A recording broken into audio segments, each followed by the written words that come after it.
मेरा नाम शिवम सोनकर है। शिवम, क्या हुआ था अचानक? क्या बात है कि आप एकदम धूप में नंगे बदन यहाँ बैठे हुए हैं? कितने दिन हुआ आपको बैठे हुए और क्या पूरा मामला है?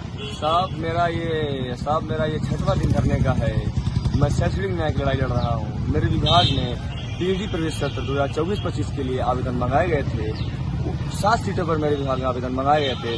सिर्फ 4 सीटों पर राख लिए गए और 3 सीटें रिक्त छोड़ दी गई हैं।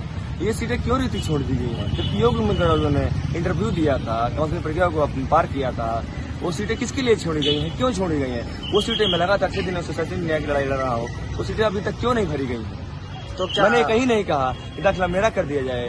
मैंने हमसे यही बात कही है कि जो लोग योग्य उम्मीदवार हैं उन 3 खाली पड़ी सीटों पर योग्य उम्मीदवारों का दाखिला दिया जाए।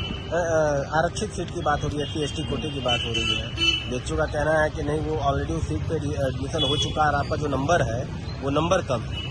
हम आपसे कहते हैं, हम आपसे अगर नंबर मेरा कम था तो उन्होंने रैंक 2 मुझे क्यों दी, अनरिजर्व रैंक मुझे 2 क्यों दी, और वो जो 2 सीटों पे दाखिले होने थे उसमें कौन सा रोस्टर रख सकता है?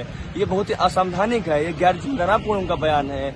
हमको बताइए, रोस्टर के तहत जब भी रोस्टर लागू होता है तो उसमें अनरिजर्व, ओबीसी, एससी और एसटी को सीटें मिलती है। लेकिन ऐसा कौन सा इनका नया रोस्टर लाए हैं? क्या नया सा संविधान के तहत नियम लाए हैं ये कि जिसमें जनरल, अनरिजर्व्ड और ओबीसी को जगह मिल रही है लेकिन शेड्यूल कास्ट को नहीं मिल पा रही है?